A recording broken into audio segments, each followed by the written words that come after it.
Hey YouTube, Jared here. Today I bought my 3 Cyber Structure decks, and I am going to be taking this deck to a tournament tomorrow for my locals and see how it performs. This is just 3 structure decks.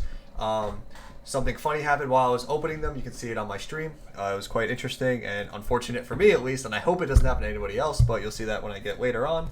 But yeah, everything in here is only from the structure deck. I think this is the best way to play the deck. I was just doing some test hands with it on stream, and we started with an OTK build, and then we switched it more to a control trap build about halfway through testing it and wanted to go first because the OTK build, it puts you in a lot of awkward situations that you don't want to be in, a lot of weird hands.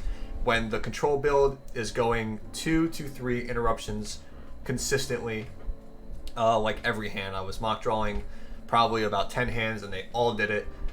If you want to check that out, go check out on my Twitch, which I'm live now at twitch.tv/JarJar1997. And yeah, so we're just going to jump right into the deck profile. The extra deck, I'm just going to go real simple. It's literally 3 of each of the 5 extra deck cards you get in the structure deck. So I don't really have to go over that. It's just very simple. Going on to the monsters, for the Cyberdarks, it's 3 Chimera. This card's like insane. This is what gets you to the power bond to go into your Darkness Dragon, because this is like your best interrupt. It's not a once per turn negate, and it combos really well with the trap card. We also followed up with 3 Cannon and 3 Claw. These are also amazing. There's the Searchers. Like, the consistency of this deck is insanely high because there's so much deck interaction. There's just like insane amounts of cards that search. For the last 2 Cyber decks is 1 Edge, 1 Horn. These are just better than Keel. That's all it is. And we needed more Cyberdark names. And normal summoning them to equip something can come up every once in a while. And if you're in time, you can poke with Edge or beat over something in defense mode with Horn. Keel is never really going to come up. It's just that 300 burn. So these are just the best ones in my opinion. And yeah, so that's it for the Cyberdark monsters.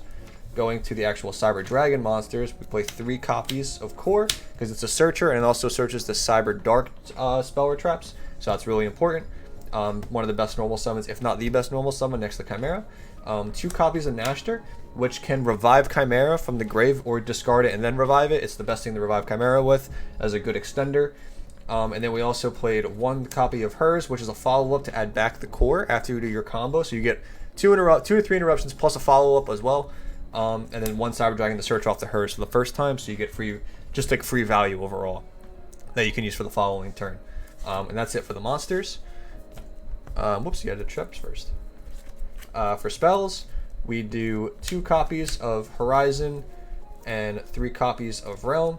You're probably thinking crazy for playing only 2 copies of Horizon, but believe me when I say you don't need to see more of this card. You just want to search it and then just resolve it, and that's it. There's so much searching already, you don't need more. And then Realm is just like absurd in this deck. It does everything you need, searches and the extra normal summon, so you can get a normal summon of Core plus a normal summon of Chimera if you want to, or something else, or one of the other Cyberdarks. So it just puts a lot of pressure on the board, and you can start interacting with your opponent's graveyard too. Don't want to forget that for all the niche times where stuff like that can come up. Then we played 2 copies of Power Bond. It's searchable off Chimera, so you don't need to play more. So don't feel yourself forced to. Just play 2 because you're gonna start breaking with it if you play more, in my opinion. 3 copies of Cyber Emergency to round off the spells. Again, it's just another searcher to add core to keep going, to get your play started. And then for traps, I feel like this is where the deck controlness really starts. 3 copies of Overflow, searchable, as I discussed earlier. 3 copies of Invasion, also searchable. Also combos with the Cyberdark bad monsters, Edge and Edge and Horn. So you can get interrupts out of that. Also, this can re-equip stuff to the Darkness Dragon, so this can keep negating. And I mean, negating and destroying. So I mean, this card's like multiple interrupts in one, and every turn if this is both on the field, you can just keep re-equipping. And if you keep equipping something like hers, you keep getting value. If you equip something like I think it's Claw, or not Claw, Cannon, you keep drawing cards as you're negating. So it's just something to keep in mind. Just remember that, like, this card's really good. It's what keeps you constantly playing and refreshing and playing. We also play 3 copies of Paleozoic Canadia, really good. Just a generic good trap card, Book of Moon. Can't complain about that. We're trying to go first. And then 3 copies of Infinite Impermanence. This is pretty obvious for the best reprint of the deck, but you're probably wondering, Jared, why do you have 2 supers and an ultra? Well, one of my structure decks did not come with an impermanence. I don't know how normal that is, I really hope it's not that normal, and I hope everyone gets their impermanences, unlike me. But yeah, I was pretty pissed off about it. You can see me opening them on stream if you want to go check out my stream of me not getting it. I didn't even realize it till I started building the deck, because I opened the first structure deck, it had imperm, and I'm like, okay, cool. I went through the whole deck, read everything, and I'm like, all right, cool. So I ripped open the other two, made just like piles and organized them, and then when I was going back through them looking for the third imperm, it just wasn't there. So I mean, there's a recording of it if you want to see it. I don't have it. I had to pull this out of one of my other decks, but this is still just 3 structure decks. This is what you would have if I did not get a botched one. But yeah, and then real quickly, I made a side deck just for tomorrow. 3 copies of limiter removal, 1 cyber repair plant, 3 copies of machine duplication, 2 more cyber dragons, 3 of the Jizukiru, 2 of the Gizmek, and 1 Keel. So this is just extra for going first, and this is all just going second to help you kill faster or break through boards, either or. Nothing else in the structure deck really felt impactful enough. Like the Gizmek doesn't have many combos, that's why I didn't want to put 3 in, and it'll burn through your deck way too fast. This card just never comes up. Every situation where you would want to have this, your graveyard doesn't have anything you want to special back, so you'd rather just have hers to add back the core that's in the graveyard, so you can get a follow-up next turn to get something else. Like I said, the 3rd Gizmek, the 3rd Fusion. This card never comes up because you don't have any good fusions to summon, because Rampage didn't come in the deck, so this card's just bad.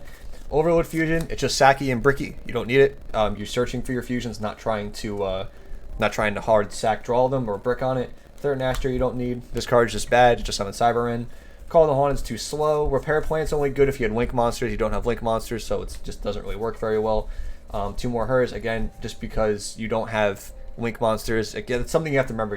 You're building an unoptimal deck with the cards that don't exist, so it's just something you have to remember. And everything else in here is just really unoptimal. This card, it's cute and makes your guys indestructible, but it doesn't physically do anything. Like bouncing something back for a normal summon doesn't do anything. That's not helpful in the actual grand scheme of things. So that's why I don't play this card. It just doesn't do enough.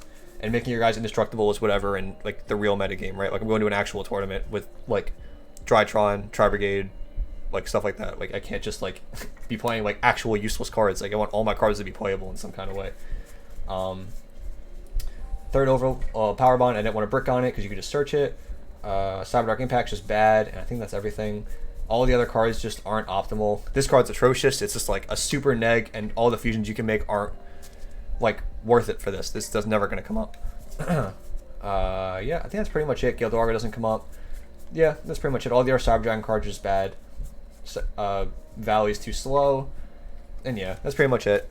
But yeah, overall, I'm actually quite surprised with the going first build of this deck, because it, like I said, it puts up 2 to 3 interruptions like consistently, like really consistently. It's gonna be a learning experience playing it tomorrow.